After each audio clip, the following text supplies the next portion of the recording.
চলো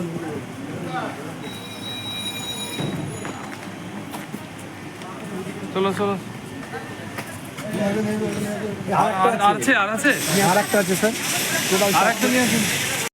অ্যাকচুয়ালি ঘটনাটা আমার যে মাসি শাশুড়ি হয়, মাসি শাশুড়ির এক বিয়ে হয়েছিল। বিয়ে হওয়ার পরে সে স্বামীটা চলে গিয়েছিল। চলে গিয়ে যথারীতি ওর একটা মেয়ে ছিল।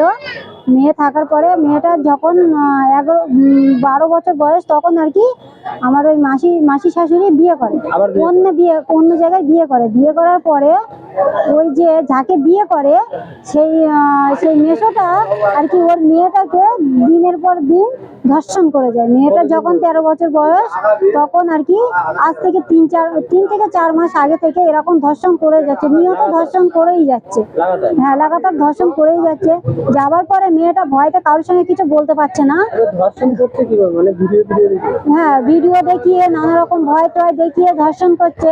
করার পরে মেয়েটা যখন বাইরে কারোর সঙ্গে বলতে যাচ্ছে, তখন ওর মুখে বালির চাপা দিয়ে মেরে দেওয়ার কথা বলছে। তারপরে হুমকি দিচ্ছে, মেরে দেওয়ার হুমকি দিচ্ছে। সেই জন্য মেয়েটা ভয়তে কিছু বাইরের লোকের সঙ্গে কিছু বলতে পারছে না। যখন মেয়েটা অত্যাচার বেশি হয়ে যাচ্ছে, তখন মেয়েটা বাইরে এসে আমাদের সঙ্গে বলে, এবং আমাদের ফোনে রেকর্ডিং আছে।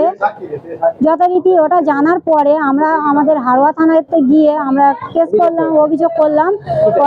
আমরা চাইছি ওরকম মানুষের ফাঁসি হওয়া দরকার, ফাঁসি হোক। আপনাদের কাছে এটাই আমরা অনুরোধ করে বলছি, ওই মানুষটাকে ফাঁসি হোক। আমরা ওর ফাঁসি চাই। ও একটা বাবা হয়ে, নিজের রক্ত না হলেও পরের রক্ত, ও একটা বাবা হয়ে একটা মেয়ের উপরে এরকম অত্যাচার কেন করে? বাবা এবং মেয়ের সম্পর্ক যে মধুর সম্পর্ক, এই সম্পর্কটা উনি নষ্ট করছে। ওনার মতো অনেক মানুষ আছে যে ওরকম করে, কিন্তু কেউ ভয়তে এগিয়ে আসতে পারে না। আমরা এগিয়ে এসেছি, আমরা এর বিচার চাই। ওই মানুষটার ফাঁসি চাই, কঠিন থেকে কঠিনতম শাস্তি চাই। যেন প্রত্যেক বাবা যেন এটা মনে করে যে এই সম্পর্কটা যাতে নষ্ট না হয়, এটা মধুর মতো সম্পর্ক যেন মধুরে থাকে। ধর্ষণ যেন কেউ ওরকম না করে। নিজের হোক পরের হোক, সন্তান তো সেটা, সন্তানকে সম্মান দেওয়াটা প্রত্যেক বাবার মূলত কথা। আমরা এটাই চাই। ওই মেয়েটার যে এখন যে কষ্টটা হচ্ছে, ও এখন যে কাঁদছে, যন্ত্রণায় ছটফট করছে, আমরা ওই মানুষটার ফাঁসি চাই। এবং এমন এমন কঠিনতম শাস্তি হোক, যেন ও যেন পৃথিবীর আলোচনা না দেখতে পারে। আর যেটা হচ্ছে মেয়েটার বয়স এই 13 বছর চলছে। আর অনুমানিক ওর বাবাটার বয়স 40 থেকে 50 বছর হবে। এরকম একটা মানুষ যদি ছোট বাচ্চাটার উপরে হায়নাবাগের মতো যদি ওরকম করে, তা সে বাচ্চাটা কি সহ্য করতে পারে? আমরা চাই যে ওই মানুষটার ফাঁসি হোক। আর একটা মানুষের দেখে প্রত্যেক বাবার মনে যেন ভয়টা ঢুকে যাক, কেউ যেন এরকম না করে। তার সন্তানের প্রতি যেন স্নেহ মমতার বিষয়ে ব্যাপারটা, সন্তান এবং বাবার প্রতি স্নেহ মমতার বিষয়ে থাকুক ব্যাপারটা। আর আমরা এই ঘটনায় মূলত বিষয়, এই ঘটনায় আমরা এই মেয়েটার বাবাকে ফাঁসি চাই। যে এই যে সৎ বাবাটা আছে, ওকে আমরা ফাঁসি চাই। এবং যেন ও যেন পৃথিবীর আলো দেখতে না পারে। আমরা এই বাচ্চার এই বিচারটা চাই। আমরা আর কিছু চাই না, এই বাচ্চাটা ফাঁসি চাই। আপনার কাছে হাত জোরে মোনাজাত করছি, আপনারা একটু দেখবেন আর এই লোকটাকে যেন ফাঁসি দেওয়া হয়। এটাই আমার মূলত কথা। আমি ওনার বৌদি হই। দিদি, অ্যাকচুয়ালি ঘটনাটা কি হয়েছে? আপনাদের মেয়ের সঙ্গে কি হয়েছে? বাচ্চাটা আর কি আমার ননদের কাছে থাকতো, ননদ রেখে অন্য কোনো কাজে যেত। আমরা মনে সন্দেহ ভাবতাম যে এরকম দরজা দিয়ে থাকে করে, আমরা তো কিছু বলতে পারতাম না। মানে বাচ্চাটার মুখে না শুনলে, সঠিক না দেখলে। তারপরে এই 3 মাস নাকি বাচ্চাটার সঙ্গে ওর বাপ বলে সম্পর্ক দিত, তবু ওর সঙ্গে ধর্ষণ করত। মানে বাচ্চাটা শুনতে, হ্যাঁ। আর এইবারে বাচ্চাটা 3 মাস পরে মানে ওর বাড়ি কোথাও কারোর সঙ্গে কথা বলতে দিত না। জানি এটা তো আমরা ফেঁসে যাবো। বাচ্চাটা হচ্ছে আমার ভাগ্নি, এই 13 বছর বয়স বাচ্চাটা। যে এই কাজটা করেছে তার কি হয়? তার মেয়ে সম্পর্কে হয়, সৎ বাবা। তা এরকম 3 মাস হচ্ছে ওর সঙ্গে ব্যবহার। তো ও আমাদের বলার চেষ্টা করছে, তা ওর বাইরে বার হতে যায় না। তারপরে ওর মেয়ে চিল্লাতে যায় যখন ওই রকম কাজ করে, ধর্ষণ করে, তখন ওর মুখে বালিশ চাপা দেয়। তারপরে যাতে কেউ না বুঝতে পারে গামছা বেঁধে দেয়। তার কারণে এইবারে ওই বাচ্চাটা থেকে ওর মায়ের সঙ্গে বলে, মা ভয়ে কোনো প্রতিবাদ করতে পারে না, বলে লজ্জার ব্যাপার, কিছু বলো না। এই 13 বছর।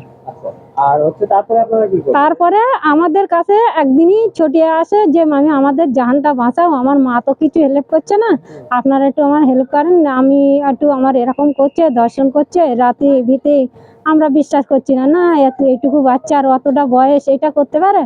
তা বলছে তুমি যদি না বিশ্বাস করো, আমি রেকর্ডিং করে আমার ফোনে ফোন দিয়েছে, আমার এই ফোনে খারাপ খারাপ ভাষা বলে, আমার এই ফোনে এই খারাপ চিন দেখে, এইসবগুলো শেখো।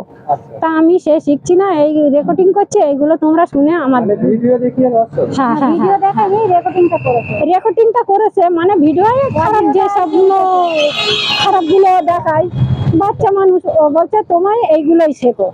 এর ওর আপনারা কি বললেন? তারপরে আমরা হাড়োয়া থানায় অভিযোগ দিয়েছি যে ওর যেন শাস্তি হয়, ফাঁসি হয় আচ্ছা, এই বাচ্চাটার আপনি অভিযোগে। কি হন? আমি ওর মামি মা। মামি। হ্যাঁ, ঠিক আছে। আর বাচ্চাটার বয়স কত? 13 বছর। আর যে করেছে তার নাম কি? তার নাম আব্দুল মন্ডল। কি করে ও? ও ঠিক নেই, ও মেয়ে নিয়ে যায় কোম্পানিতে, আবার এখানে আমার যে জোর দখলের রাস্তার ধারে জায়গা নিয়েছে, ননদের তো নিকেও লেখেও নিয়েছে। তার বয়স ননদ কিরকম হবে? ওর বয়স এই 45-50। ঠিক আছে। ঘটনাটা কি হয়েছিল? ঘটনাটা হয়েছিল আমি ওর জামাইবাবু মেয়ের। হ্যাঁ, আপনি মেয়ের জামাই? হ্যাঁ, আমি মেয়ের জামাইবাবু।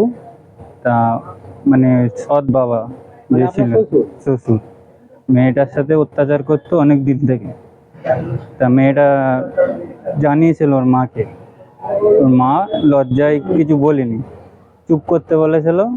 তা মেয়েটা এখন মানে মান সম্মানের খাতিরে চুপ করতে কি বলেছে। হয়েছে ঘটনাটা, মানে কি করেছে বাবা? বাবা করেছে, রেপ করেছে মেয়েকে, মানে আপনার শালিকে rape করেছে শালিকে আপনার রেপ, শ্বশুর? শ্বশুর, আচ্ছা, সৎ শ্বশুর।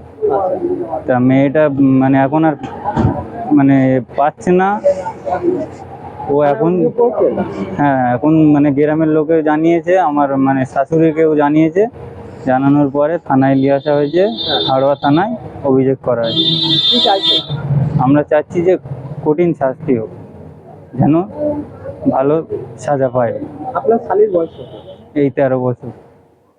ঠিক আছে, আপনি কি হন জামাই? জামাইবাবু।